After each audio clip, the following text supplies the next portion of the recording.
I'm going to pass out syllabus and lecture slides. If you already have these, let me know. You've got syllabus, lecture slides. Great.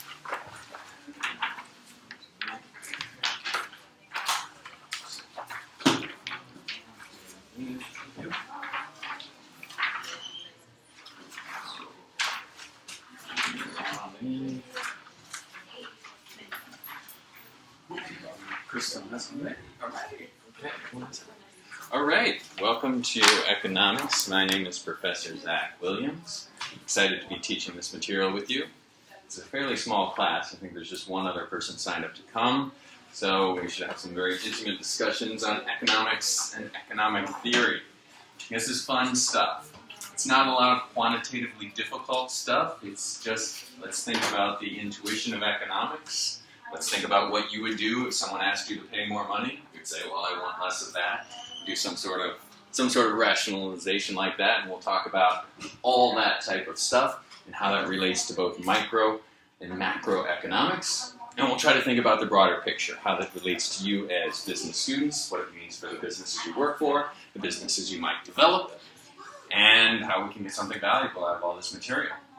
So let me close this door. So let me go through the syllabus, see if you have any questions on the logistics, structure of this course, and then we'll get started with some material for tonight. So my information is at the top, email, phone number, if you have any questions, need to reach me for any reason.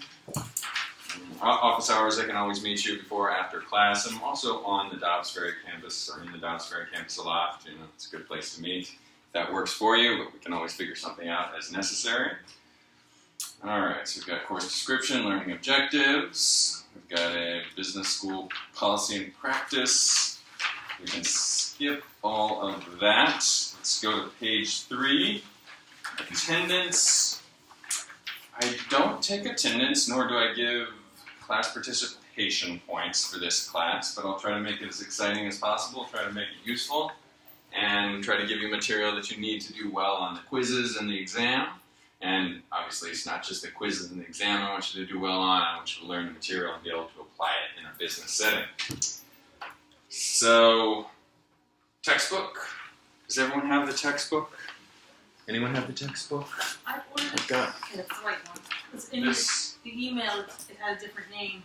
the email I sent you? Had a different name than this? Yeah. Server? Okay. Alright.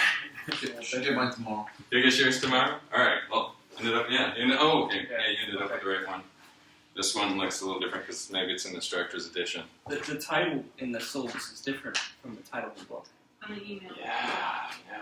Gosh. That's what confused me. Yeah, sorry about that. But the ISBN number was the same. So Yes. Economic environment of business. This is the title of the class. Is that what happened? Did I do that?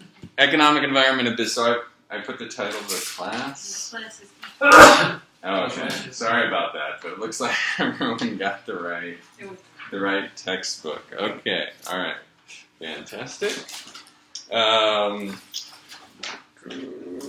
All right, quizzes and exam. I will come back to that in a minute. Let's turn the page to the various things we're going to be discussing, starting on page 4.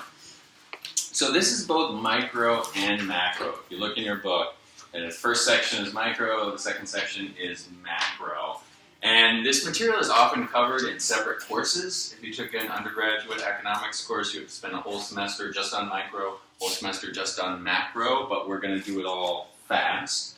I wouldn't be intimidated by that. We will do a combination of looking at the fun stuff, looking at the stuff that makes the most sense to us and is most relevant to us as MBA students. But also, I think a lot of these types of things we can go through pretty quickly. So it's not like I'm going to throw a bunch of difficult stuff at you fast. It's just we're going to look at the important stuff, I think. Macro, just for anyone who doesn't remember, essentially means individual firm decisions. So we look at what an individual firm would do or an individual buyer would do, and then we add all those up, and we come up with the demand curve and the supply curve, and we have various rules associated with that. That's microeconomics. Macro is looking at a bigger picture, right? What does the government do to control the whole economy? What happens when we have a recession? What happens when we have a boom time? What's the gross, the GDP? What's the national income? What is a whole economy, the whole United States economy, or the whole international economy? What are some things that we need to be aware of in that regard? So, micro, we know what that is. Macro, we know what that is. We'll skim through both in class. And we'll start tonight with a little overview and a little discussion of demand and supply, how we get markets in equilibrium. Next week, elasticity, what happens when we change the price of a product? Are more people going to buy it, less people going to buy it? And how does that work into perfect competition? Just our classic supply-demand curve. Now, there's sometimes when we don't have perfect competition, but it's important for economists to understand that. We'll do that in class 3, monopolies, oligopoly, which is like a monopoly, and we'll look at labor markets, meaning you all as employees, if you're going to go work for a company, you are labor, what's the market for labor, and how does that play into the economic concepts? Then we'll start to get into macro in class 4, gross domestic product, everything produced in the United States, business cycles, recessions, boom, bust times, why that happens, how we can predict it, what are these economic indicators that people are always talking about on CNBC. Class 5, we'll talk about, continue with macro, looking at inflation, how Janet Yellen controls for inflation, what sort of decisions go into that process to make sure that your dollars don't erode in value because inflation is going to eat up all that value, and aggregate demand and supply, that's just bigger, the whole demand and supply for all products, all companies, everyone, everywhere. And then class 6, fiscal policy, it's government's taxing and spending. The government has a huge effect on the economy by how much tax revenue the government takes in and how much spending the government does. All right, money and monetary policy. We'll tie that in with the inflation discussion. It's how does Janet Yellen control the money supply or decide how she wants to control the money supply? By putting more dollars in the market, that has an effect on growing the economy. It also might have an effect on inflation, which is a bad thing. So there's a balancing act there, which we'll talk about both with inflation and then when we talk about the money supply. We'll finish up class 8 with international economics and a little bit on developing economies. With all of this, we will skim the basics and we'll try to, of course, as I mentioned, think about applying it to your jobs, the real world, which you may have read about in recent economic news. So those are the overviews. In terms of how I want to structure your involvement or your responsibilities in this, I have listed the chapters for each topic. We will cover 2 to 3 chapters per class. And there will be a quiz, which I will construct on Blackboard to cover the material for each class. So the stuff we covered tonight, I will have a short quiz on Blackboard. I ask you to please complete that before this time next week. Next week it will be a bunch of multiple choice questions. It may not always be multiple choice questions, but it will be multiple choice questions for next week on supply, demand. Make sure we understand that. Make sure we just really ingrain that initial stuff before we move forward. Then at the end of the semester, we'll do an exam, which will cover everything. So your responsibilities in this class will be to learn the material, and I will do my best to help you with that in class. And you will do a quiz on each class, and you'll do a final exam at the end, covering everything. Any questions? And the exam at the end will be online, November 17th, so you will not need to come to the classroom. I will put that on Blackboard. You'll take that the exact same way you take the quizzes each week in this class. Everything is open book, open notes.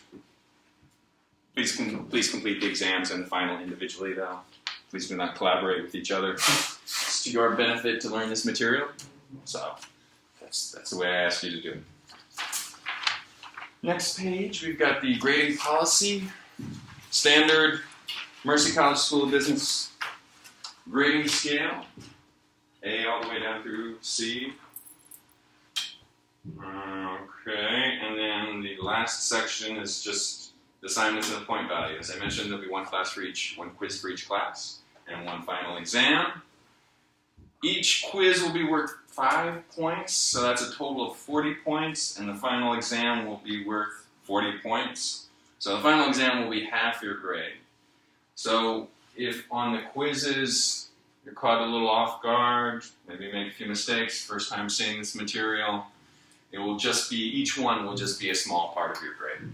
And the final exam will be very similar to the quizzes, so if you understand the material on the quizzes, you'll be in good shape for the final exam. All right, any questions? Yes, Luke? What about the other 2%? Oh. Is that like a extra Is it credit round? or a bonus? It's just rounding. Oh. When I did this in Excel, it must have been like 6.1, Oh. and then I didn't want to bother you with the extra 0.1. Okay. So that would be, so 4 times 6, or no wait, 8 times 6 is 48. Okay, so you're wondering where the next 2%. So each class quiz is worth like 6 point something percent of your grade. Any other questions? All right, well, let's jump into the material for tonight. Stop me if you have questions or comments. So I'm going to do a mix. Sometimes I like to do an example on the board to put things in context, and then oftentimes I will go through slides. 1 second.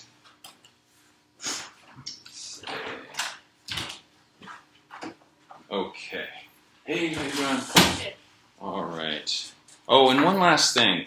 I can't promise, but I will usually video record all of these classes. So if you miss a class or you got confused about something during class, you can look on Blackboard, and under course materials, I'll have a link to video recordings. And most of the classes, like I said, can't promise it, but usually I'll be able to bring my computer and record the classes, and you can just watch it in case you miss class or if you have questions about class. So for tonight, let me give you a quick overview. Chapter 3, wait a minute, I skipped over. Chapter 3, we're going to talk about supply and demand. That classic curve that I'm sure you've seen many, many times, probably learned in high school, demand, supply. We'll look at some of the nuances we have with that, make sure you're refreshed and ready to go apply that. Chapter 4, we'll talk also about supply and demand and equilibrium. We'll talk about some situations where equilibrium doesn't quite happen. And economists will sometimes call that a failure of the market. Right, what happens if there's some artificial price control? Right, the demand equilibrium will not be achieved.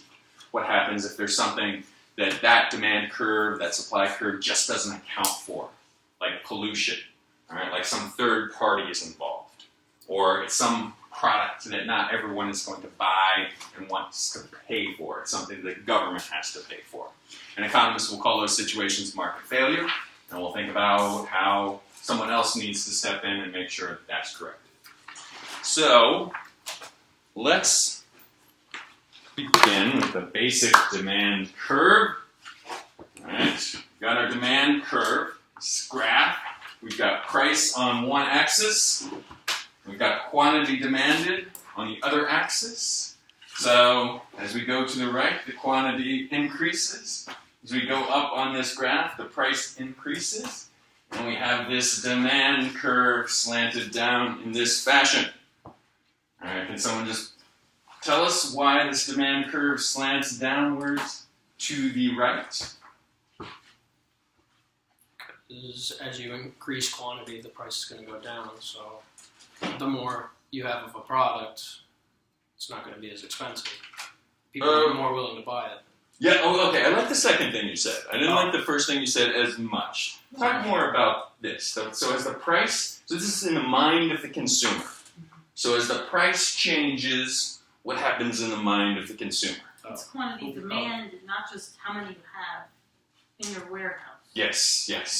So we're looking at this from the perspective of the buyer. As the price gets lower and lower, the buyer is going to say, I want more and more of them. Okay? If these VCRs are $30. This number of people are going to buy them. Price of VCRs goes down to, I shouldn't use VCRs. VCRs are like obsolete. Yeah. DVD players. The price of DVD players goes down to $20. Everybody's like, oh yeah, I can afford one of those DVD players. All right, goes down to $10. All right, everybody wants one. The price is really high. Very few people want one. So we say there is an inverse relationship between price and quantity. And what we mean by that is as price goes up, quantity demanded goes down. Inverse, opposite. As price goes down, quantity demanded goes up. So, inverse relationship. We already mentioned one important factor. As there is a change in price, we have what we call a change in quantity demanded. I just gave that example. If the price is 30 and it goes down to 20, more DVD players would be demanded. So a change in price would result in movement along the demand curve and a change in quantity demanded. So, second question, second sort of discussion point I want to ask. Suppose if instead of a change in quantity demanded, instead of something that's caused by a change in price, what if we had a whole shift in this demand curve? What if this whole curve just shifted to the right? Or this whole curve just shifted to the left? Why might that happen? Some other reason. Yeah. What other reason? Why?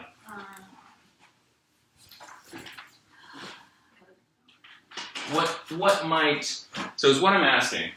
At any particular price, more people or more quantity would be demanded. So the price is $30. Previously we had 300 DVDs demanded. Now all of a sudden there's 400 DVDs. And price goes down to 20, it goes up to 500. So at any price point, people want more. What might cause that to happen? It's Christmas time, or people are getting paid more. Yes, okay. People are getting paid more. Increase in income. All right, everybody starts making more money. That's one. Christmas time. All right, I don't like that one as much because we always have Christmas. Every year we have Christmas, so that's not a change. That would not result in a shift. What else might result in an actual shift in the demand? New technology, maybe like updated products, I guess. Okay. That definitely plays into supply. Like new technology could change the cost for suppliers. Maybe new technology like preferences. People want the new thing. Okay? So like people say, yes, that's the cool stuff now, and I want the cool stuff. So change in preferences. So if the price is still $30, we have a complete shift because there's a preference. It's the hot thing. Everybody else wants it. All right, that's another one. What else? What else might cause a whole shift in this demand curve? Inflation? Deflation? Okay, it would in a sense, but we would account for that. We would say, all right, we're gonna adjust this for inflation. But good thinking outside the box. Yes. People make less money. People make less money. Which way is the demand curve going to shift? Shift left. It's going to shift left. Excellent. All right. How about the price of substitutes? So we were talking about DVD players. What if all of a sudden the price of movies goes up, and now instead of costing $17 to go to the movies, it costs $30 to go to the movies? What's going to happen for the demand curve for DVDs? It's going to shift to the right. More people are going to want DVDs. Okay, so price of substitutes. How about price of complements? Now, a substitute is something we would do instead. A complement would be something that would go with this product. So a complement to a DVD player would be a DVD. So all of a sudden the price of DVDs goes down. What happens to the demand curve for DVD players? Goes to left. Yeah. Okay, so the price of DVDs goes down. Oh, and the curve will go to the left. This way? Right, this Oh, is the price is going down. Yeah, price of DVDs So goes now down, you so want people them. want more DVD So players. now it's going the other way. Yeah, people want more DVD players when the price of DVDs goes down. There's like look at all this cheap DVD movies I get to enjoy, so I'm gonna go get my DVD players. Okay, so that's price of complement. There is an inverse relationship. Price of substitute, direct relationship. There's something I know I'm forgetting. How about future expectations of price? Suppose we think next year the price of DVD players is going to go up. What happens to the demand curve today? Shifts to the right. We think it's going to be more expensive if we wait till the holidays to buy this. Here I'm using the holidays. Wait till later to buy this. So the demand curve shifts. I actually just went through this a few days ago, and I thought of this while I was ordering something on Amazon.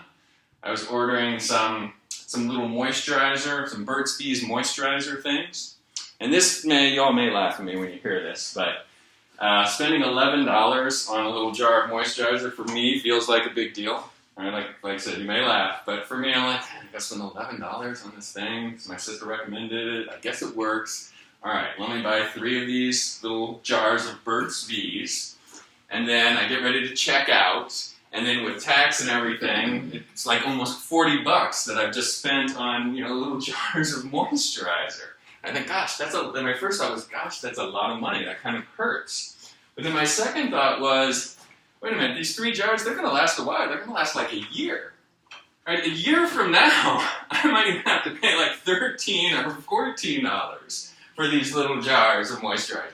So you know what I did? I bought more. Now you got a bottomless I bought more. I increased my quantity to 4 jars of these little moisturizer things. So because I had expectations of future price increases, demand curve shifted to the right. Okay. All right, so that's demand. Let's go through the slides. What I like to do is just go through the overview, so I think we can just breeze through this first section of slides. Okay, so we've got our demand and supply curve. We're going to talk first about demand. Okay, demand represents a choice-making buyer. Choice represents the choice-making behavior of buyers. Okay, inverse, remember we talked about the inverse relationship. Higher price, lower quantity demanded. Demand curve, we put all those preferences on this curve. And we show the quantities of a good or service that people are willing and able to buy at different prices. And if I'm going too fast, stop me. But because we've kind of gotten the basics down, I may whip through this. But again, please stop me if I'm going too fast. All right, so we've got an example with not DVD players, Blu-rays. So if the price of Blu-rays is $20, we may have 4 Blu-rays demanded. Price goes down to $5, voila, all of a sudden 16 Blu-rays demanded. Now, this whole demand curve, this is the whole market demand curve. Of course, this whole demand curve is made up of a bunch of different buyers. So we've got Fred, who has certain demands for Blu-rays, and we've got Mary, who has certain demands for Blu-rays. So you can see these add up. So if the price is $20, Fred is going to say, all right, I want 2 Blu-rays. All right, 1 for the kids, 1 for my wife. Mary's going to say, if the price is $20, I can only afford 1. The whole family's just going to have to settle on 1 movie that we're all going to have to agree on. Price goes down to 5. Fred says, okay, I can now afford 5 Blu-rays. Mary has the same thought process. Price goes down to 5, I can afford 7. And it just adds up. The demand curve is always the sum of all these individual buyers. It's nothing magic besides what everyone wants. All right, you know the difference between a change in quantity demanded and a change in demand? So, as we have a change in price, we said we have a change in quantity demanded, or movement along the demand curve. So, change in price results in a change in quantity demanded. A shift is a change in demand.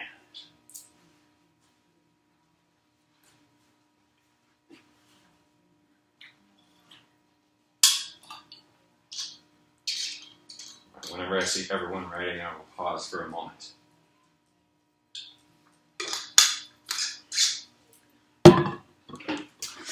All right, what happens when price changes? What happens? The curve does not shift. There's a change in quantity demanded, as we said. Price decreases. We have downward movement along the curve. Increase in quantity demanded. Price increases. We have the opposite effect. We're still talking change in quantity demanded. Movement along the curve. This is a pictorial example of movement along the curve. When a variable other than price changes, what happens? The whole demand curve shifts, and we say there's a change in demand. These are the other variables we're talking about. Everyone starts making more money, change in preferences, change in the cost of a supplement, or a complement, or a substitute. Those sorts of things will shift the entire demand curve, and we'll say we have a change in demand. Alright, so change in non-price something or another, leftward or rightward shift, decrease or increase in demand at every price point. Shift. Alright, and here's a little slide that sums up the terminology. Price increases, decrease in the quantity demanded. Price decrease, increase in the quantity demanded. Non-price determinant, such as incomes, price of a complement, price of a supplement, decrease or increase in demand.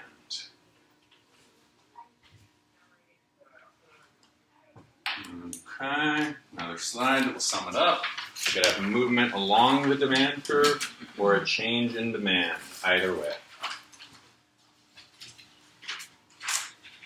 Okay, we talked about all of these, I believe, except number of buyers in the market. We talked about taste and preferences, incomes, expectations, price of related goods. We forgot to talk about, or I forgot to talk about, number of buyers in the market. So, suppose population grows. We have more people in the market. What do you think will happen to the demand curve? Price will go up, demand will go up. Demand will go up. More buyers in the market. More buyers in the market. More. We just looked at Fred and Mary added together. Suppose we have more people like that. At $30, there's going to be a few more people who are willing to buy more, so the demand curve will shift. Let's look at these each individually. So number of buyers, we say there's a direct relationship. So more buyers, more demand. Immigration from Mexico increases the demand for Mexican food and products in a grocery store. Conversely, a decline in birth rate reduces the demand for baby clothes. Less people buying baby clothes. Direct relationship. Taste and preferences, also a direct relationship. Everyone thinks it's really cool to buy something. Increase in preference for a product. Increase in demand. For no apparent reason, customers want Beanie Babies and demand increases. Direct relationship. After a while, the fad dies and demand declines. Income. Okay, there's an interesting nuance we didn't talk about. Income for normal goods. So as income increases, people have more money to spend. Demand will increase. Makes sense? Consumers' income increase and the demand for steaks increase. All right, a decline in income would decrease the demand for air travel. If you have less money, you're going to go on less exotic vacations, which require air travel. Less traveling by air. And that's with what economists will call a normal good. There's one thing I didn't mention. There's a different type of good economists will classify called an inferior good. An inferior good is essentially something you would buy if you have less money. ShopRite brand. ShopRite brands. All right, so the normal good might be considered steaks. The inferior good might be considered hamburgers. The normal good might be considered air travel. The inferior good might be considered bus travel. So what do you think happens to the demand for inferior goods if income goes down? Goes up, unfortunately. So your income goes down, you're buying more hamburgers. Your income goes down, you're spending more time on the bus. Your income goes up, you're buying less hamburgers, less time on the bus. So there's an inverse relationship for those inferior goods. All right, expectations of buyers. I gave you my example of am I expecting the price to go up on Amazon for my little $11 bottles of moisturizer? It's my expectations of future price increases. I'm going to demand more. All right, related goods. We talked about substitute goods. So the price of a substitute goes up. All right, we're going to demand more for the good that's a substitute for. Inverse relationship for complementary goods. All right, the price of DVDs goes down. My demand for DVD players goes up. Okay, all right, that's demand. We're through one half of the first chapter. Rockin' and rollin'. Let's talk now about supply.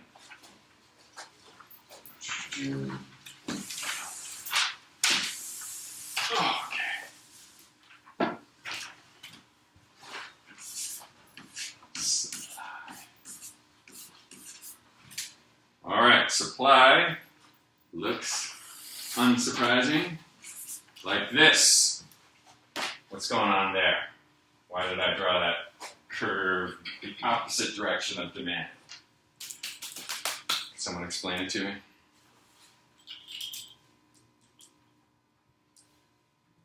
So we've got price on this axis. Price gets higher and higher. Then you have more to sell. Yeah, more to sell, more people want to sell. All right, the supply is the producers, the firms. In fact, you all right, you all who are starting your businesses, you are working for a company that probably wants to sell more. As the price goes up and up, your companies say, hey, maybe we should get into that business, with the Beanie Babies things. The price is really high. Maybe we should build another factory and produce more Beanie Babies. Maybe we should stop producing all that other stuff we're producing and produce more Beanie Babies. So as the price goes up, the quantity that suppliers are willing to supply will increase. And as the price goes up, firms that may not have been able to competitively produce, all of a sudden they say, this is a competitive market for us. Right? We didn't have the economies of scale, we didn't have the capability at this price point, but now we do. Because the price is so high, let's get in and let's supply it. So we'll talk about similar terminology with supply.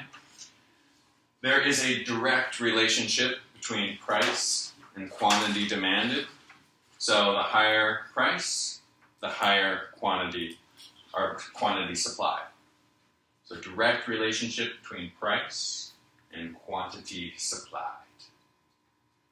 If there's a change in price, we have movement along the supply curve.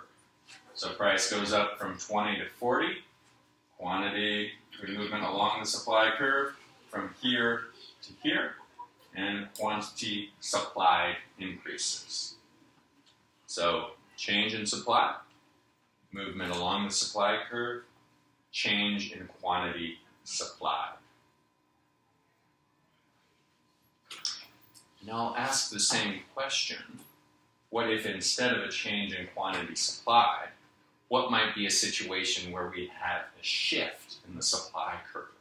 So at every price point, we have more quantity demand of supply, or at every price point, we have less quantity supplied. What might cause this whole curve to shift one way or the other? A new company is introduced into the market or enters the market. Absolutely.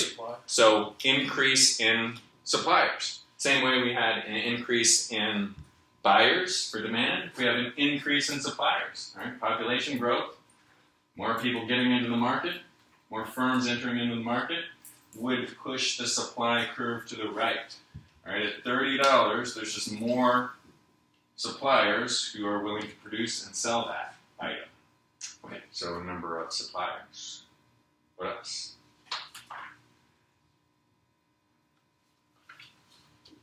Andres, you mentioned one earlier that I said kind of... The fat? The fad, but you started with something else. Technology and Technology, okay. So technology changes. It costs less to produce something. And all of a sudden we have this computer robot who will manufacture something for us. So at any price, Or cheaper materials. yeah, input prices. Technology are input prices. Price of labor goes down. All right, Donald Trump's prophecy comes true. We have a flood of illegal immigrants coming into the country. All of a sudden, price of labor goes down. Then that would shift the supply curve. The input prices would decrease. All right, so we've got technology, we've got input prices. Talked about taxes. taxes, yes. Okay, so if a supplier needs to pay taxes at any point, all right, at $30, they're going to say, at $30, I still need to pay this big tax, so I'm going to supply less. All right, if it's $20, I'll supply you more, but I'm going to shift a little bit to the left if I have to pay a tax at any price point. So taxes, there's something that goes with taxes which has the opposite effect on the supply curve. Does anyone know what it is? Have a decrease in taxes. Decrease in taxes, yes. There's also something else, the tax would shift the curve this way, something else would shift the curve this way. A subsidy. Okay? So the government says, we're going to pay, instead of tax you to produce this, we're going to pay you to produce this. Maybe this is a valuable public service. Maybe you have a really good lobbyist who says, you should pay the farmers a subsidy for producing this. So at any price, the suppliers are going to produce a little bit more. Another thing that is not, I'll throw out there, suppose the price of a different good that this company could be producing increases. So if I'm producing DVD players, I'm doing that, that's my thing, all of a sudden the price of iPods increases drastically. And I could shift my equipment around and I could start producing iPods or iPads or something like that, something technology related. So the price of another good that I could produce, if that goes up, then the supply for the original good is going to go down. I'm going to shift my resources somewhere else. Okay, so I think those are the main things with supply. Let me go through those to make sure we have the definitions and the terms down with supply. All right, supply represents the choice-making behavior of sellers. Direct relationship, like I said, increase in price of a good and the increase in quantity of a good. All right, decrease in price, decrease in the quantity supplied. All right, an example with Blu-rays. So at the price point of $5, I have firms that are going to produce a total of 20 Blu-rays. If the price goes up to $20, all of a sudden I've got firms who were producing this much before, they're producing more, they're running their machines overtime, and other players are getting into the market, and I'm producing 20. All right. Same thing we talked about with demand. The supply curve represents individual suppliers. So this is company A, this is company B, we add them all together, and we've got the market supply curve. And to Luke's point, if more suppliers get into this market, then the supply curve is going to shift to the right. We want to know the difference between a change in quantity supply and a change in supply. So a price change, movement along the supply curve, call that a change in quantity supply. A whole shift will be a change in supply.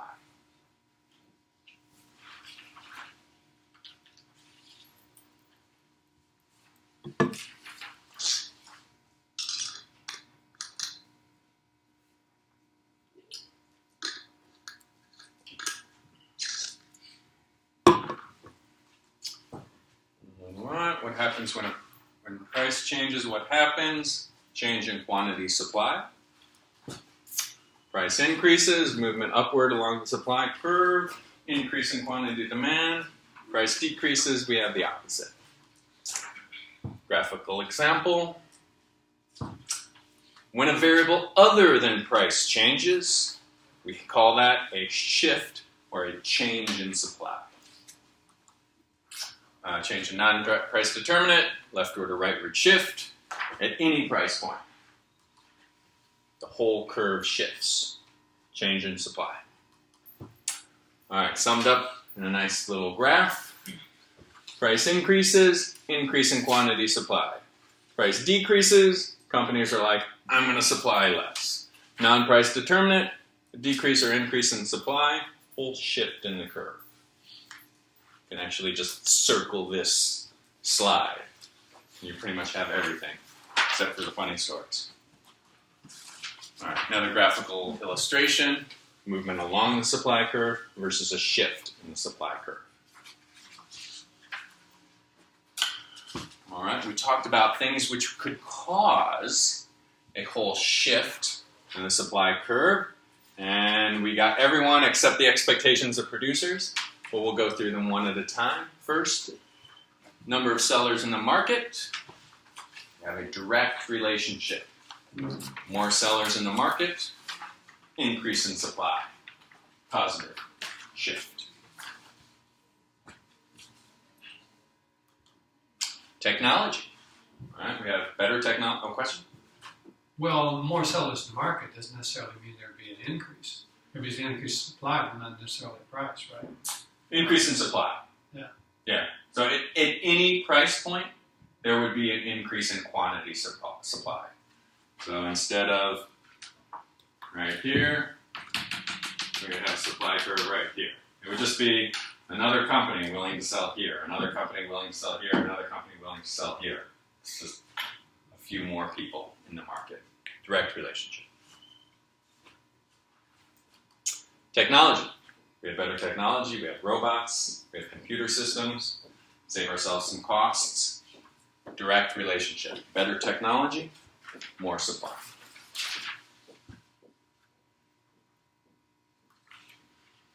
Resource prices, inverse relationship. So lower cost of raw materials, more supply. A decline in the price of computer chips increases the supply of computers. Okay, so at any price, we can supply more computers. An increase in the cost of farm equipment decreases the cost of soybeans. So inverse relationship between resource prices. Taxes and subsidies. So if I have to pay a tax, there's a direct relationship, and I'm going to, there's an indirect relationship if I have to pay a tax. So inverse and direct. So an increase in per pack cigarettes reduces the supply. So that would be an inverse relationship with taxes, and there would be a direct relationship with subsidy. If there's an increase in the subsidy, increase in supply. Government payment to dairy farmers based on number of gallons produced increases the supply of milk.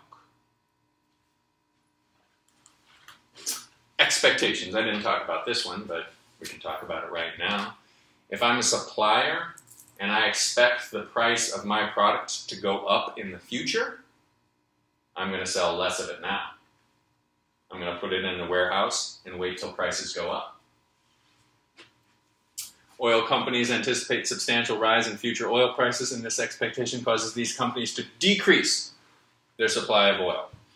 So the higher my expectations for future profits, the less supply I will provide. And price of other goods and services has an inverse relationship. If the price of other things I could be producing increases, then the supply of the initial product will decrease. All right, so we've got demand, we've got supply. We put them all together. What happens? All right, we put them all together in a market of free, capable, willing buyers and sellers. Equilibrium is established, and we have what? What is this point right in the center? Well, I shouldn't say it, a healthy market. Healthy market and equilibrium price. All right, a healthy market is going to give us price. So this is the price that every supplier will sell for, and it's the price that every buyer will buy for, and this will be the quantity that the market produces. And as we've said, this is what economists consider a healthy market, where suppliers have access to the market, where buyers have access to the market, acting in their own free will and their own self-interest. They produce the equilibrium price that is of the most benefit to society. Buyers will vote with their dollars and demand that suppliers produce what is the most beneficial for everyone as a whole. All right, so we've got the market, we've got equilibrium price, where quantity, demand, and supply are equal. All right, a couple of situations to be aware of: shortage or surplus. So how is equilibrium price established? Suppose the equilibrium price here is $32. All right, 32. All right, that's equilibrium price. What if the price just happened to be at $20? Like, just for whatever reason, we didn't have the right information. People just underestimated the demand. Whatever, the price is $20. What's going to happen with supply and demand? People don't know about the market doesn't have enough. Yeah, people will want more. People are like, wow, $20 for this? I'm going to demand $420. All right, but the producers will say, well, only $20. I'm not going to work overtime for that. I'm going to start producing something else. So we have a shortage. We have a shortage. People are going to demand more and say, whoa, let's, what's going on here? We're demanding this and it's not being provided, so the price will increase to the equilibrium and we will not have a shortage anymore.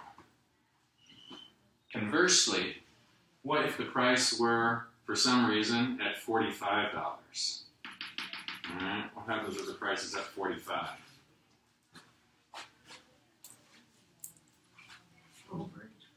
Surplus, right? So 45, suppliers are like, wow, we should get into this business. The price is 45. Let's produce more. Let's produce more than we were producing last time. And all of a sudden, they have a bunch in their warehouse, and they say, well, we can't sell it because at $45, buyers are only buying this much of it. We'll have to pay storage costs. We could be producing something else. Let's produce less of it. Let's just decrease the price and get rid of it. Other producers have to do the same thing to match it.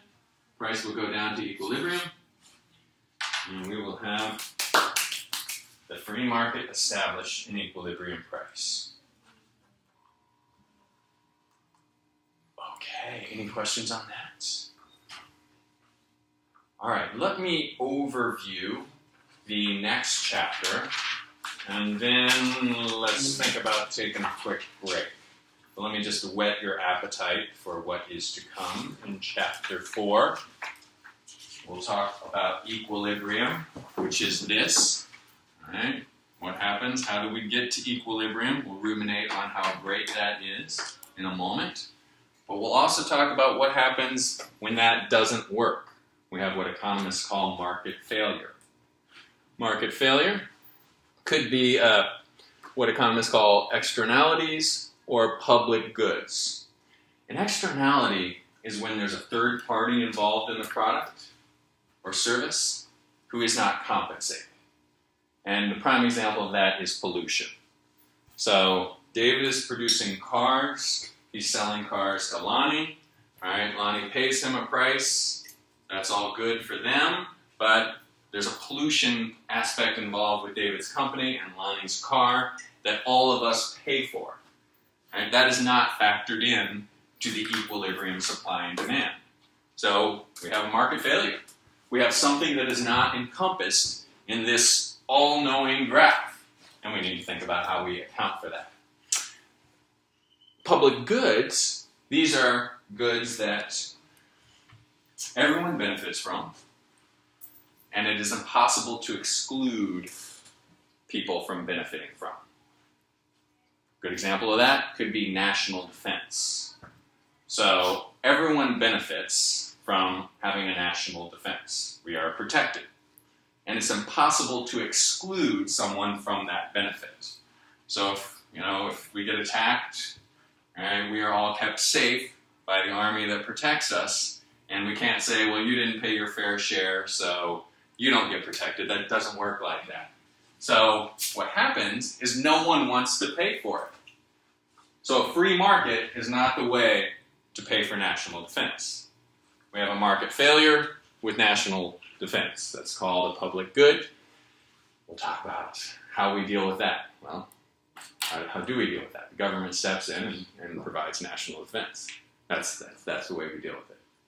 Now, price ceiling and price floor, economists do not directly call those market failure, but they lump them in the same category as market failure, because economists do not like price ceilings and they do not like price floors, because they say it artificially creates surpluses and shortages. Like, why would you want a price ceiling and a price floor when I've gone to all the trouble to create this perfect system of capitalism for us that gives the buyers and the sellers what they want in a way that's best for society? So we talk about this as non-equilibrium and in the same vein as a market failure, and then we'll talk about the market failures and equilibrium. So with that, let's take 10 minutes. Come back at 7:32, please, and we'll finish up with that.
Yes.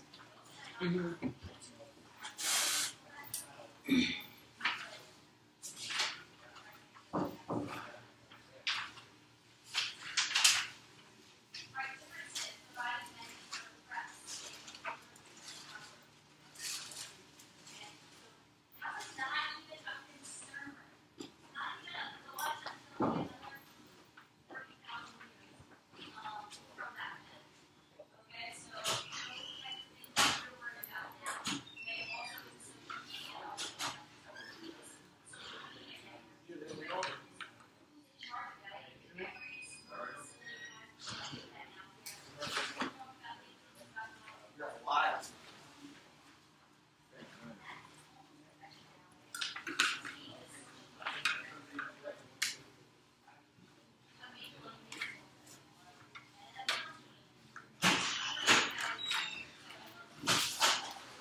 Okay, let's go ahead and pick back up. We talked about demand, we talked about supply, and that brought us to an equilibrium price. Now let's pose the question, what will cause a change in market equilibrium? And the answer is all the stuff we talked about in the first half of class. If we were to have a shift in demand, positive shift or negative shift. Similarly, if we were to have a shift in supply, positive shift, negative shift, those things would change the price and the quantity supply, quantity demanded, price and quantity. Let's just look at those really quick one by one. Suppose we had an increase in demand. More buyers in the market, taste of preferences, for whatever reason, increase in demand. Increase in the equilibrium price, people are going to buy more, and we're going to have an increase in the quantity supplied. In that situation, I guess we have a graph. Well, we'll have a graph right there. I don't need to do the graph. All right, so demand curve is at D1. All right, that's the initial demand curve. Supply is the red curve. All of a sudden, we've got more buyers in the market, taste and preferences increase, whatever. Shift to D2. Notice how price goes up and quantity goes up. Temporarily, we might have a shortage because as demand shifts, all of a sudden everyone wants a product. The companies need a minute to catch up, so there's a shortage. But ultimately, we're going to have an increase in price, increase in quantity. Make sense? All right, so we'll go through these 4 different options, I guess. And it may seem basic, but once you start thinking of all the different nuances, your head starts spinning. So we just don't get ahead of ourselves. We'll just think of these one at a time, think through the logic. Suppose we had a decrease in demand. All right, everything, the Beanie Babies have fallen out of favor. Decrease in price, decrease in quantity supplied. So, demand curve is here initially. Supply is here. We have a price of $30, and we have a quantity supplied of 30. All of a sudden, product is out of favor. We have an entire shift to the left. As you can see, we're initially going to have a surplus because suppliers are like, what am I going to do with all these Beanie Babies? People used to demand more of them, but they don't now. And so we'll have a decrease in price, decrease in quantity for new equilibrium.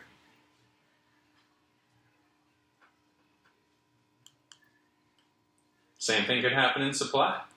We have an increase in supply. Suppose the price of the input in supply goes down, cheaper labor, new technology, price of other goods they could be producing decreases. So all of a sudden we're going to supply more. That's going to result in a decrease in price because suppliers are pushing more in the market. There's more out there for the buyers, and it's going to drive the price down. And increase in quantity, even though the price is lower. So, demand is stable here. We initially have a supply curve here. All of a sudden, at every price point, the suppliers are willing to buy or supply more. Maybe it's cheaper. Maybe it's just better for them to be producing this. Maybe there's a subsidy. The government's offering them a subsidy. So the demand curve shifts. Temporarily, there's this surplus as suppliers are pushing more in the market. But lucky for the buyers, the price goes down and the quantity will increase from the initial quantity. The opposite of that could happen. You could have a decrease in supply. That would establish a new equilibrium. Decrease in supply, we're going to have an increase in equilibrium's price because there's going to be less of this product. More buyers are going to want fewer items.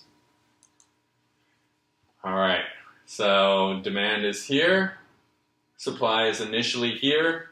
All of a sudden, input prices go up. There's a shortage of, this computer robot stuff needed to make their product. So the whole supply curve shifts to the left. At any price point, the suppliers are supplying less.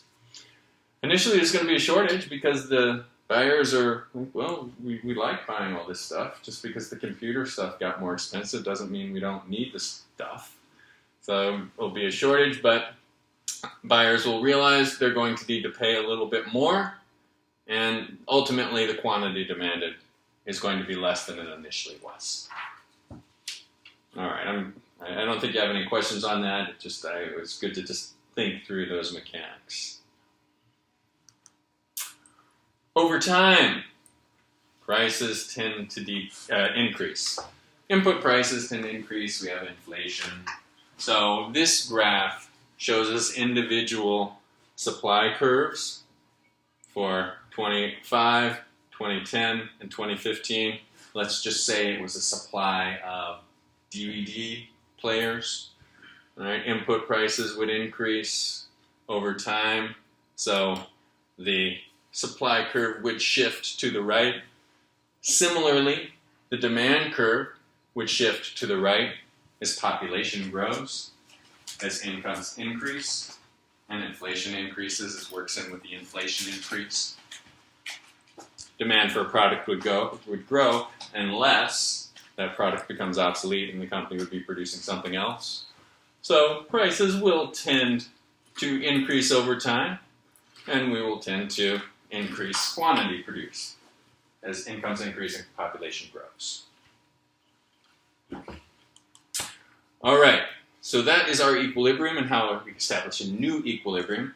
Now I told you we were going to get into types of market failures. Now, I mention that now because economists do not necessarily call these market failures, but they put them in the same chapter together with market failures. And it gives you a sense of what economists think about a price ceiling and think about a price floor. So let's look at those one by one. What is a price ceiling? A legally established maximum price a seller can charge. So why would a government impose a price ceiling? Monopoly. Okay, monopoly is a good point. And we'll talk about that a little more in a couple weeks. Why else might a seller impose a price ceiling, or a government impose a price ceiling? Protect the consumer.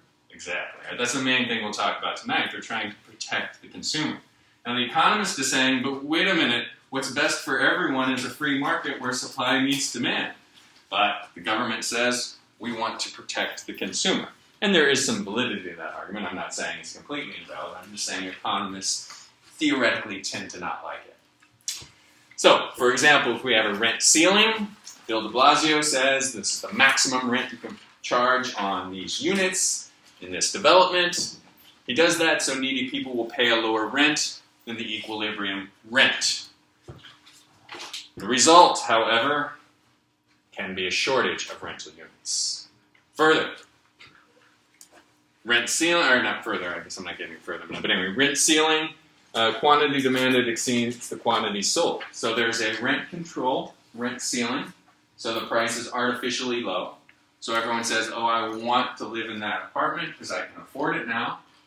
The suppliers say, well, I'm not going to supply as many of those units because I can only charge so many dollars for them. It's not worth it for me to invest in that extra project. I'm going to scale back. I'm not going to provide as good a maintenance. What else am I going to do? Shortages, less maintenance. I'm going to discriminate against people who apply. So I've got so many people applying, right? I'm only going to select the people who I think aren't going to call and harass me when their toilet breaks. I'm going to discriminate against whoever I want for whatever reason, and there's going to be there's going to be more of an opportunity for that to happen because there's going to be a shortage. Illegal markets. What's going on there? I thought this was legal, right? A legal price ceiling? Why would we have an illegal market? Start charging for something else. That could happen, but illegal market. Let's think about just for apartments. So that's Sublets. All right. Has anyone ever been involved in an illegal sublet? Besides me. Yeah. Somebody's got a rent-controlled apartment in New York City that they're paying $200 a month for, and then they charge you $1,200. Has that happened to you before? Still cheaper. It's still cheaper. And they're like, you're getting a good deal. Where's the victim here? Well, the victim is society as a whole. The victim is potentially the landlord, because we're losing the opportunity for efficient equilibrium. So illegal black markets. Okay, so we've got, let me skip back to the graph here. So we've got the supply of units on this line. We've got the demand of units in this line. The true equilibrium price is 1,200 units. The quantity would be 6 million units. So, wait a minute. Oh, this is the rent. Yeah, 1,200 is the rent, and 6 million units would be supply. That is the true equilibrium price. Bill de Blasio says the maximum rent is 800. We've got a shortage. We've got more people demanding, fewer landlords willing to rent or willing to develop more properties. So this is it. This is why economists don't like a price ceiling. Because there's a shortage, and because of these things. Illegal markets, less maintenance, discrimination. So let's look at the opposite. Price floor. A legally established minimum price a seller can be paid. We'll see these in agriculture sometimes. We also might see these in a minimum wage law. So this is an important debate these days. So if we look at labor, the cost of your labor, you are now the suppliers of labor.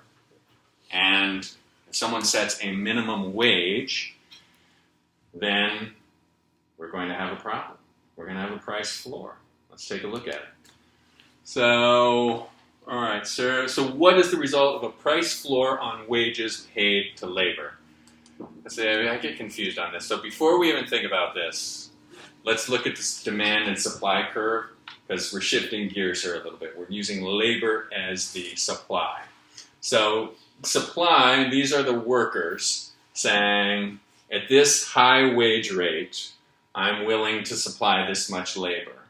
At this low wage rate, I'm only willing to supply this much labor.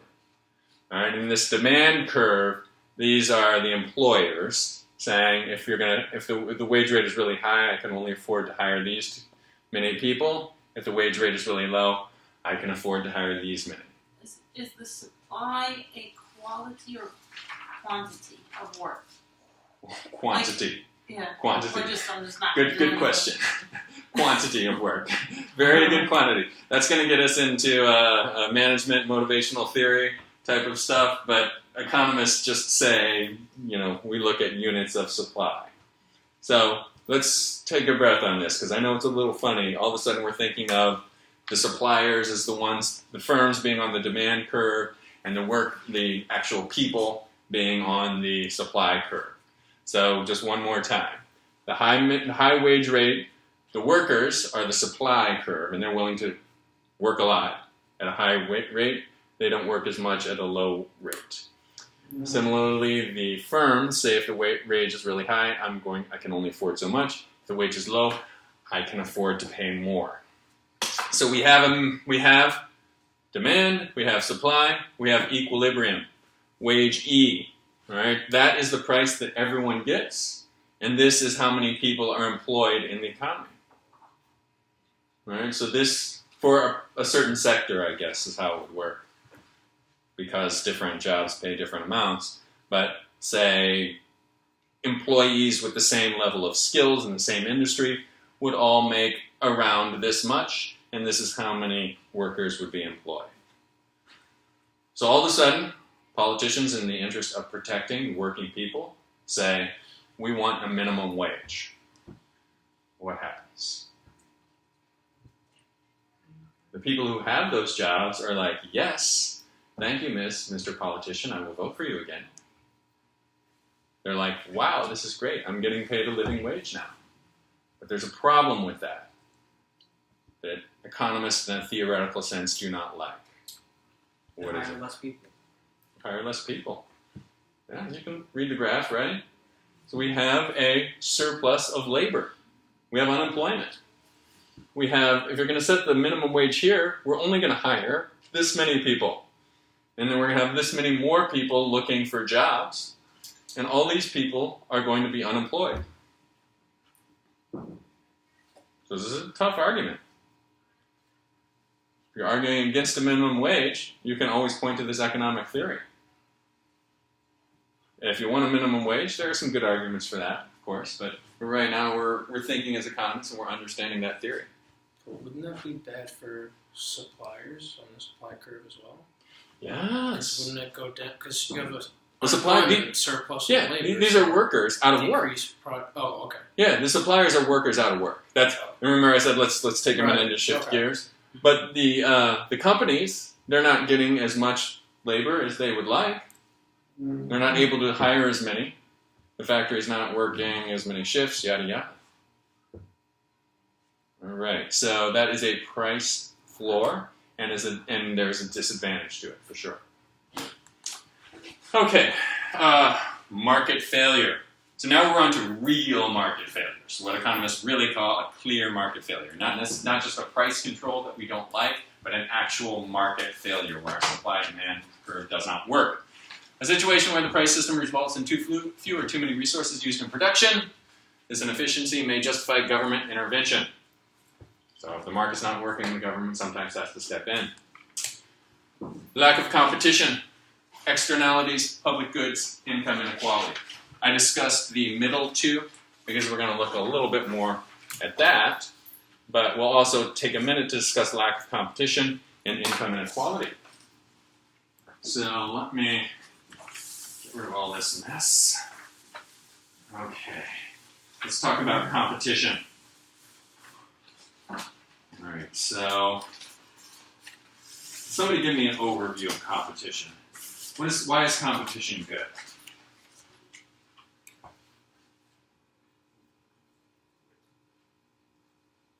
People will be willing to pay more for what you're selling, or willing to buy from you if you can sell it for a little bit less than the other person. Yes. All right. So if you face competition from Crystal, like she's selling something, you're selling something, the fact that you two are competing, you're going to sell it for less to David.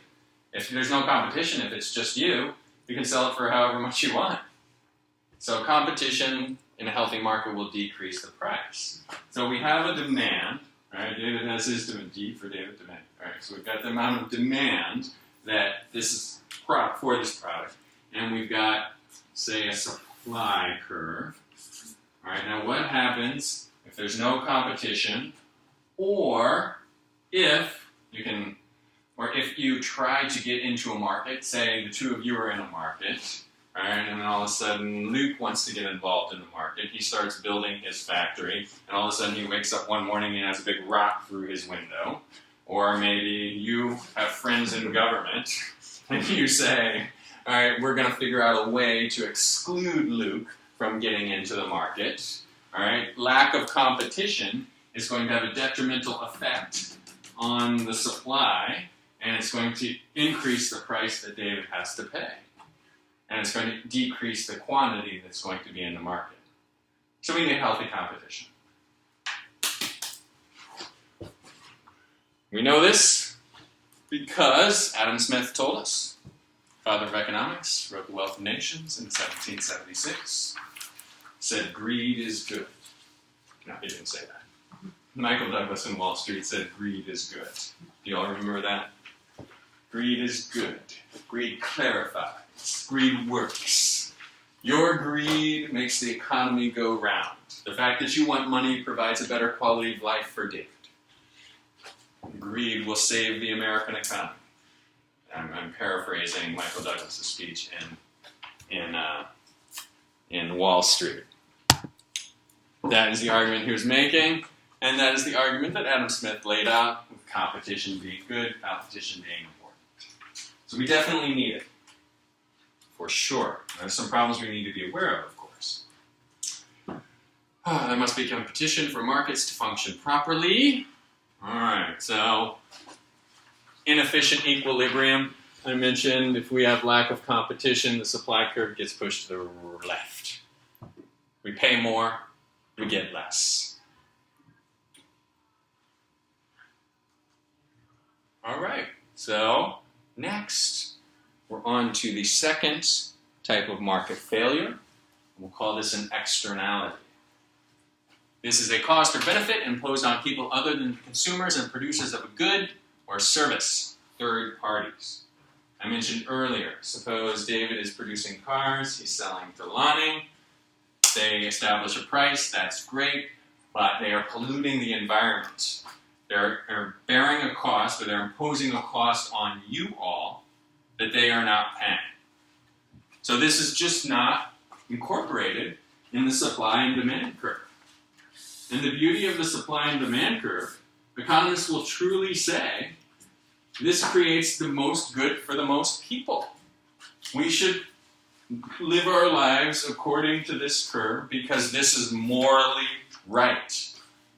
But when there's a cost borne by a third party, then it can't accurately reflect what is best for society. Pollution being a great example of this. As a negative externality, how do we deal with this? How do we deal with the fact that David is polluting the environment when he produces these cars? Well, we can do it two ways. One, we can regulate. We can say, David, you must buy these smoke scrubber things. You must do this to increase your, decrease your environmental impact. And there's going to be a cost complying with those regulations. The other thing we can do is we can just tax him. We can make him pay for how much he's polluting the environment. The cost that is borne by all of you. Well, for that matter, couldn't you do tax credits and incentives as well?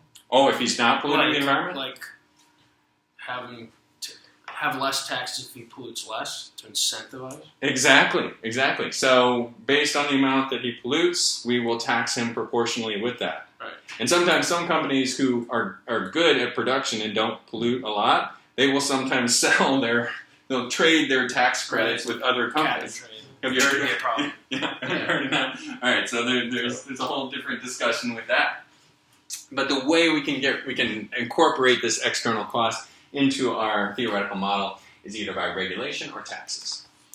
So let's take a look. All right, so here's the initial demand curve for cars. Here's the initial supply curve for suppliers building cars. Here is the inefficient equilibrium. Now this is the initial equilibrium, but this does not account for the cost borne by society. The government steps in and says, you know what? I'm going to charge you a tax for every car you produce, and at each price, you are willing to produce a little bit less because it's slightly less profitable for you to produce. So the supply curve shifts to the right. We have a slightly lower quantity produced, a slightly higher price paid by the consumers. So now the people involved in this pollution are paying the price. And society has said, because this pollution is important to us, we're going to produce less of it. Right? Because there's a disadvantage. We can only produce so much, we can only buy so much, and we're incorporating all of our desires, all of our needs into this model, and now we have a new equilibrium. Economists like it. Economists are happy. So, negative externality. Now this could also be a positive thing. An externality doesn't have to be negative, it could be a positive. Your textbook uses the example of a vaccine.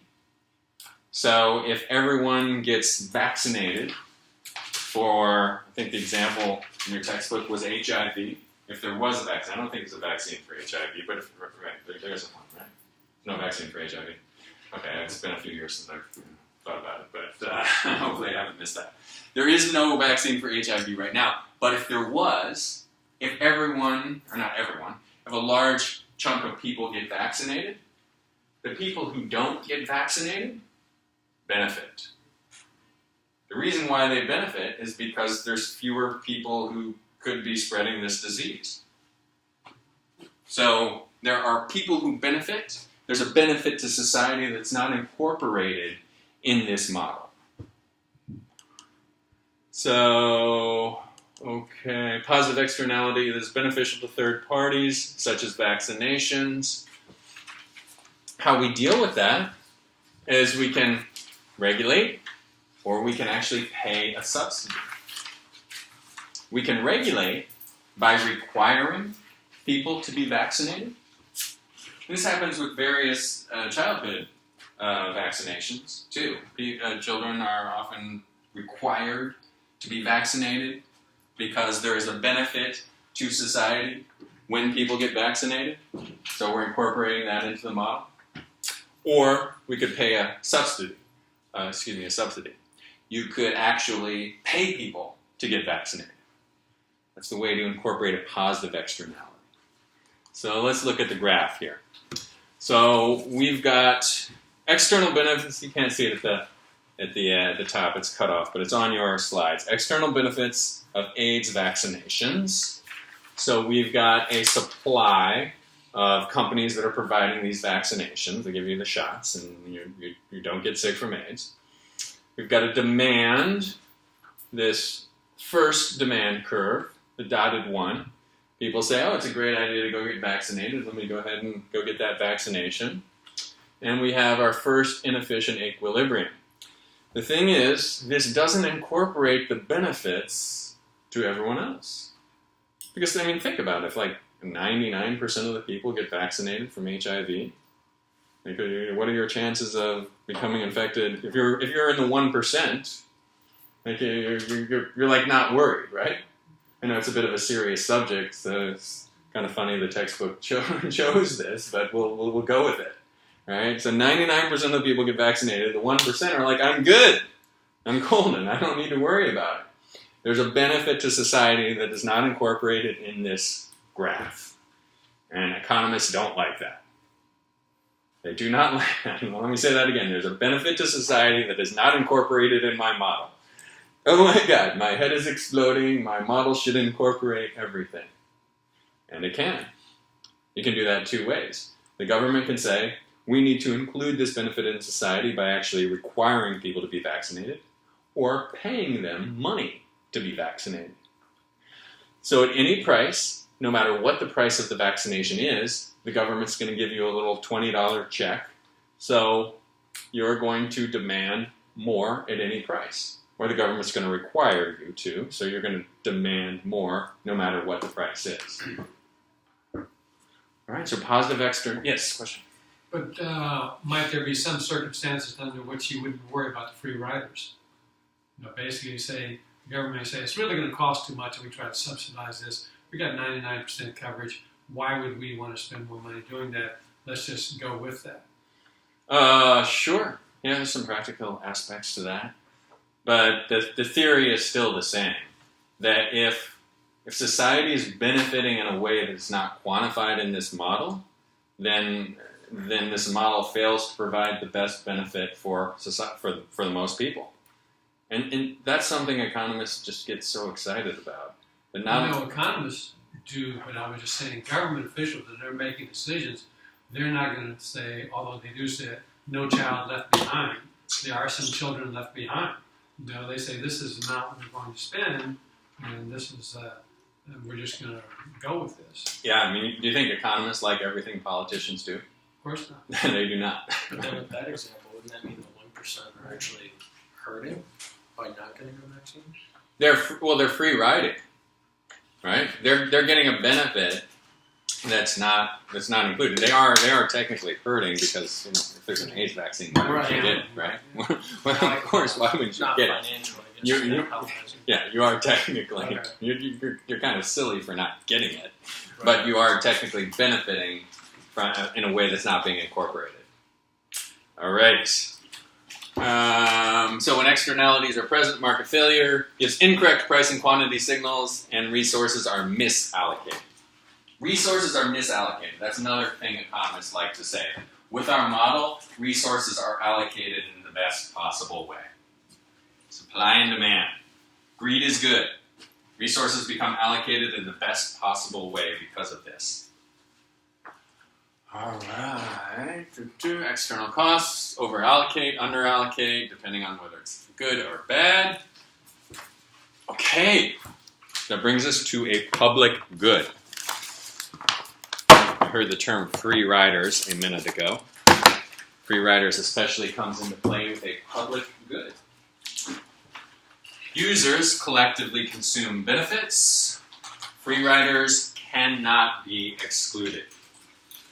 I gave the example earlier of national defense. So we have an army protecting us. Well, let's look at a different example. Suppose we have a missile defense system. So if a missile is going to come to New York City, we have the capability to shoot it down. All right. Now, suppose this missile defense system is right next to Crystal's house, and she's the one that set it up.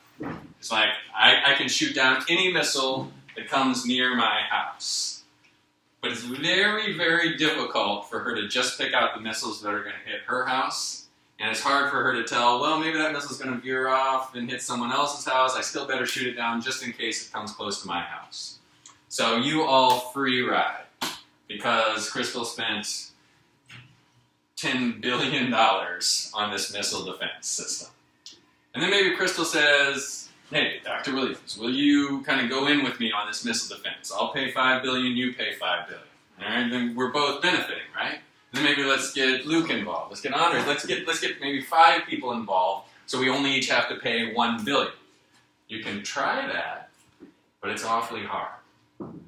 What happens is no one pays for it. If you leave something like that to the common market, no one will pay for it. Nobody's going to want to pay the $10 billion when they're the only ones who have to pay, and everyone else benefits equally. So this is called a public good. This situation is also referred to as tragedy of the commons. All right, this is something that everyone would benefit from, but we can't exclude free riders, so if I'm the one who pays it, then I'm the one who's out the extra cash. So no one protects this common field. No one pays for this common good thing that would help everyone. So we have a tragedy. And this is something that the market cannot account for. So this is a situation where the government needs to step in. And economists recognize this. This is a public good. Economists need to step in because our model does not incorporate for it. National defense, public highway, public education, public highways, or highways, unless it's going to be a toll road, I guess. You can try making a toll road. You can try a private school. But these are things that no one would pay for. No one would bear the entire cost if it were left to the free market. All right. I think that's all on externalities. If the public goods are available only in the marketplace, people wait for someone else to pay, and the result is underproduction or zero production of public goods. Income inequality is another market failure. Okay, so let's think about this. This supply and demand curve does not ensure that people receive equal incomes. So look at these suppliers here. We have suppliers maybe who would be able to supply something in the $40 or $50 price range. These might be small mom and pop type shops. These would be hardworking people who would love to supply you a product, but they just can't afford it. They don't have a big company. They don't have the economies of scale. They don't have the national reputation. So it turns out that the bigger companies, the ones who can provide at a lower price point, they're the ones who make all the money. Similarly, people on the demand curve who would love to buy your product if it was $10 or $20 just miss out. They can't afford it at $32. It's all these people are lost, essentially. All these people are just gone. None for you. None Sorry, I didn't think about this. I just got this idea. None for you. This part right here. And this part up here, all right, sorry, go work for someone else. All right, get a job, get a lower paying job. All right, people are left out of this system. Now, Adam Smith says that's fine. That's okay. This provides the best good for the most people. And there are definitely some pluses to this system. And where we live in an American economy, we see the benefits to a free market. We see benefits to something that is generally a capitalistic society, and there are definitely benefits from it. One of the disadvantages is the income inequality. So we've developed compromises with governments, transfer payments, Social Security, unemployment tax. What else do we have? Food stamps, minimum wage, programs that redistribute income. Yes, ma'am. Now, why is it government transfer programs? Because like Social Security, everyone pays into, and then they just increase the rate or increase the retirement age, and then same thing with food stamps. It's like everyone pays into it, and then everyone can get the benefit. Okay, but who benefits from food stamps? Is it the rich people or the poor people?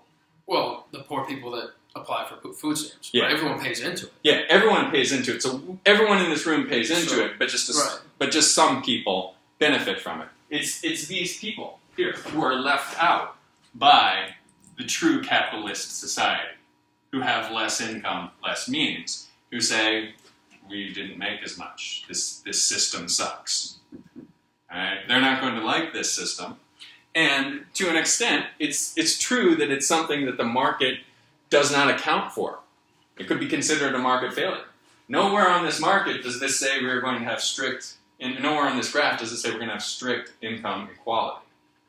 So I think the short answer to your question is everyone pays for it, but only a few people benefit from it. So why is that fair? Well, it's kind of not fair in the true sense of the word, right? Like why should I pay for your food? Like I'm the one who built a great company and is making lots of money. I provide a great service for the economy. Well, the reason why government has developed that compromise is because if we lived in just a purely capitalist society where there was no safety net, it would be a pretty dark and scary world. So, like for those who are like public goods, when it's a market failure, there would be something like government intervention, like where they come in and bail out. So public goods is a separate type of market failure. Right now, we're talking about income inequality. So let me get rid of this for a minute. So just income inequality. What do you think? Is it fair that one person makes $1 billion a year and someone else makes $1,000 a year? If someone depends what they do. Okay. It depends on what they do. I mean, is it a good thing?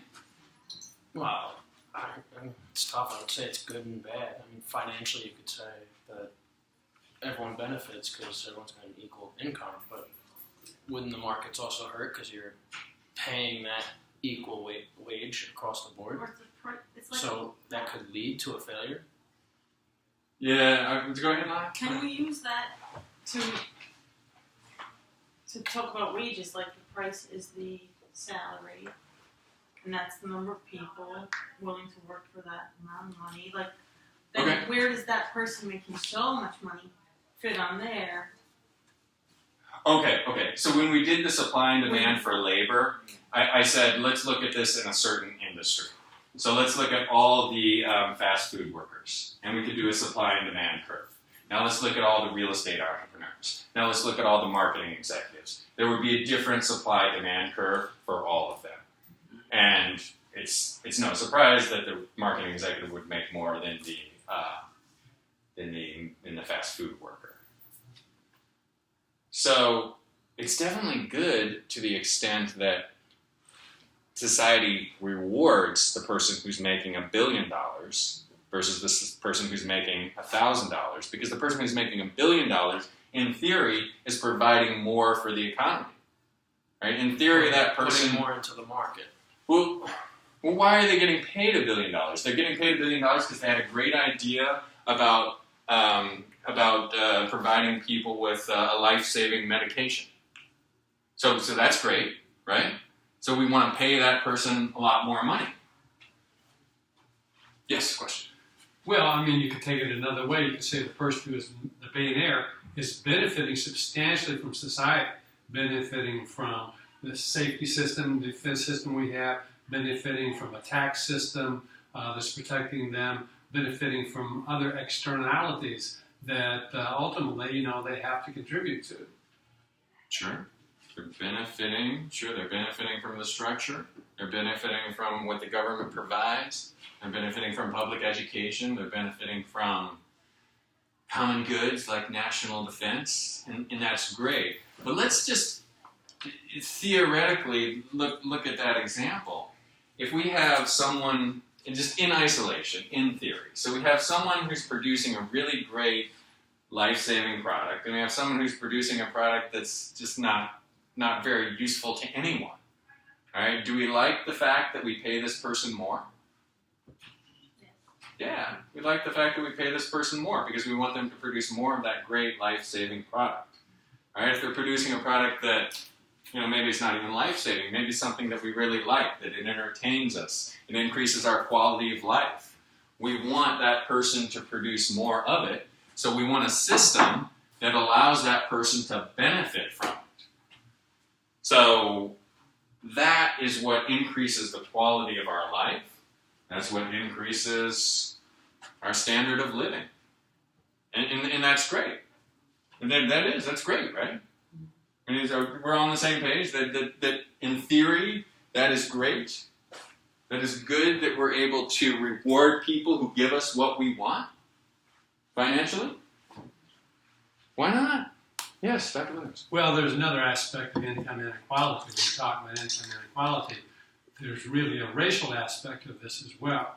Because you look, for instance, at black family income is about 1/19 of white family income, Hispanic income is about 1/20. And so somehow or another, racism is working in the system in terms of the impact it has on families of color in particular. Sure. I mean, there are factors that play into people's ability to earn money, but just in a strict theoretical sense, don't people who are not making money, wouldn't they love the fact that they live in a society where they could invent a product that could make them lots of money? And wouldn't economists looking at that, society looking at that, saying, this is so great that we live in a country, we live in an economy where you have the equal opportunity, you have the potential to enter a free competitive market and build your own economic empire. I mean, isn't that good? Well, the question is, does everyone have the ability to do that? And the education to that is great in terms of theoretical approach to it, but it's not much in terms of reality, in terms of the... Wait, not much? Would you say not much? Well, still, not much. I mean, come on, give us a little bit. Don't say not much in terms of reality. It's a barrier. It's a substantial barrier to the achievement of the goals that you're talking about. All right, so we like a free market, but there are problems with this free market. There are problems that people don't have access to this free market, and there are problems that once people have access to this free market, there is a bit of a problem with all the money going to just the people who produce the thing that we want, and them being filthy rich, and us not having any money at all. It's like the salary of the CEO compared to sometimes the people that work with. Yeah. I think there was like something was like how much their employees were making like a loaf of bread against like a huge building or something like that, where that's kind of not fair. Okay, all right, that's a good one. This has been a hot topic for several years. So let's just play economist for a minute, and let's argue for why it's a good thing to have a large discrepancy between a CEO's salary and the entry-level worker's salary. Why is that a good thing? Ms. and Mr. Economists? I mean, the CEO is the top of the chain of the company. There's a lot of pressure, a lot of executive decisions to make that an entry level worker, and I mean, I shouldn't say that it's unequal income, but at the same time, there's decisions that go into it, education, academic, and experience that go into so much more than say an entry level. Okay, all right. So if there's not enough, so if there's not a high enough reward for that job, might that CEO might not invest as much in education. That CEO might not work as hard. That company might not benefit from that CEO. Gosh, if we could pay $10 million to this CEO, she could come to our company, she could turn it around, we could provide more good for more people, including our workers. It goes both ways too, because like if the entry level worker gets more education, works harder, puts productivity in, you can promote. It's easier to promote within over time. Yes. And it works the other way. If the CEO is not getting paid as much, what's going to entice him to make good financial decisions and do the executive function? He'll just be an entry level worker. Sure. I mean, if everybody gets paid the same amount in the company, then okay, I'll just do my job. All right. So we look at extreme examples of socialism or communism. Like if I'm going to go to med school, if I'm going to learn to be a doctor, I'm going to go through all this work, and I'm going to get paid a little bit more than a cab driver. Am I as motivated to do that? You may argue that I want to be a humanitarian and do a good job. All right, there is that factor of motivation, though. Saying, all right, I'm just gonna kind of hang out and do my cab driving and do my thing. The same thing when I go to this company and everyone owns this company together. It's your equipment, my equipment. I'm just going to take the shovel home and just use it there. I'm not going to put my heart and soul in this company. Because at least in theory, the fact that we are motivated by money will drive us to perform better and produce more for ourselves, and at the same time we're producing more for other people. Now, I think it's fair to say we do not want a purely capitalist society where there's nothing else, no safety nets involved. And at the same time, we do not want a purely socialist economy where everyone gets paid the exact same thing. We, for the most part, like capitalism. This rising tide lifts all boats. Everyone benefits. People at the bottom benefit, people at the top benefit. Problems come up, however. One of the problems, income inequality. One of the problems Dr. Williams mentioned, lack of opportunity, discrimination. People who are at different levels aren't able to transition to that CEO where they're going to be getting paid the $10 million. Any thoughts? Any closing comments for us on that? All right, well, great discussion. These are the discussions that economists have. We understand the theory, and we did a great job incorporating that into some of the real-world applications or real-world problems. So we went over chapter 3 and 4, and there's a quiz on this material. Just log on to Blackboard under course material, under class quizzes. I think it's a bunch of, it's a few. It's a number of multiple choice questions. It's like 20 multiple choice questions, or maybe like 15, or I don't remember exactly. Like 10. Like what seemed like a lot to me. But I decided I wanted to give you a lot of these questions.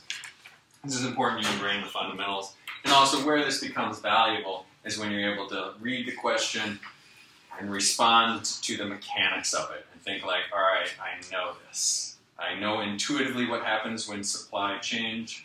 I know intuitively what happens when demand changes.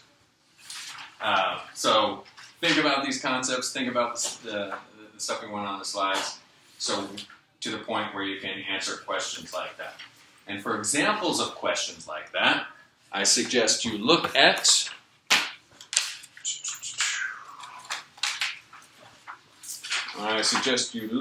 the odd-numbered study questions and the sample quiz. At the end of each chapter, there are study questions and there's a sample quiz. The reason I say odd-numbered study questions is because I believe you have the answers to the odd-numbered study questions. So I've used those as a basis of things that I can really test you on. So if we went over it in class, you'll see an example of it in the study question. You can make sure you're on the right track by checking the answers in the back of the book. And you can take the sample quiz. And the sample quiz is going to be similar to the questions you'll encounter. Question one. Blackboard, I've never taken a quiz. Is it timed, or do you just? It is timed. I think it's an hour. It will tell you before you have begin. to finish it all at one time. Yep, you have to finish it all at one time. It will say this will be an hour timed quiz. Are you ready to start? You'll hit start. It will be a timer that will keep going for you, and as soon as it gets to an hour, it will automatically submit. Will it tell you your grade right away, or? Yes, it will. It will tell you your grades, and it will tell you the correct answer for each of these quizzes for the multiple choice anyway. Some of them, if they're not multiple choice, I'll have to grade them. For this first one, it will tell you the answer to each one. It will tell you immediately after you take the quiz. The other thing you can do if you come back to it is you can click on the quiz, you can click on the score you got for that quiz, and then it will bring up the answers. Okay? See you all next week. Thank you. Thank you. Yes, yeah, for every class, we have a quiz, that's due that previous week on the